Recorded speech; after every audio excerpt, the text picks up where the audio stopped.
Bonjour Grégoire. Alors Bonjour, on attaque Thomas. avec l'Europa League. Exactement, l'Europa League, il y avait 3 clubs français et 3 matchs nuls et 3 0-0. Et pour l'instant, il y a notamment les Verts Saint-Etienne qui n'arrivent pas à marquer et qui n'encaissent pas de but non plus. On regarde ce qui s'est passé hier soir pour ces Verts qui sont en blanc ici. Ils se déplacent en Italie sur la mythique pelouse de San Siro face à l'Inter Milan.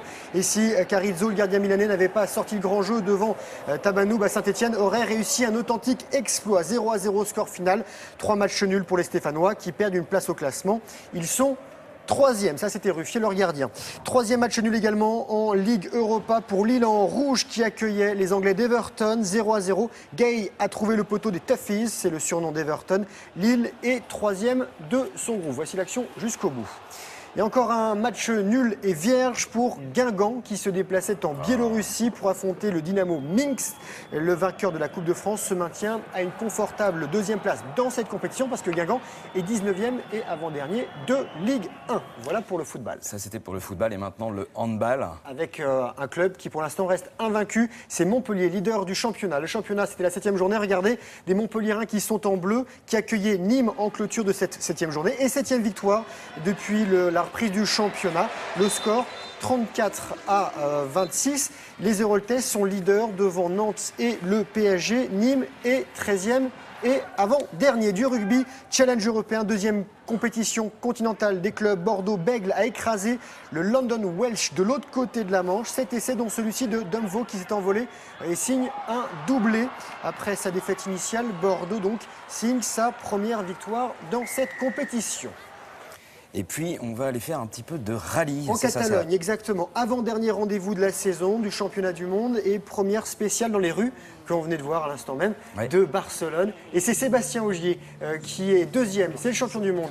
Il est français. Il est 2e derrière son coéquipier, le Norvégien Mikkelsen, qui est chez Volkswagen. Et Ogier espère avoir une 8e victoire cette saison là-bas. Et puis maintenant, on va se rendre un petit peu sur les cours de tennis. C'est la fin de la saison. On joue un peu partout, notamment du côté de Bâle en Suisse, chez monsieur Roger Federer. Regardez, c'est lui. Alors les deux joueurs sont en rouge, il faudra bien les repérer. Le local de l'étape numéro 2 mondial, vainqueur ici, il est en bas. Et 5e, il a gagné ici à 5 reprises. Voilà. Et il a eu du mal à écarter le joueur ouzbek Istomin, 55e. Le score 3-6, 6-3, 6-4. Federer se hisse en quart de finale. Et en Espagne, à Valence, c'est Murray qui se qualifie, lui, facilement pour les quarts de finale. Le Britannique 10e mondial a écrasé l'Italien Fognini, 19e, 6-2, 6-4. Et Murray espère glaner des points pour entrer dans le top 8.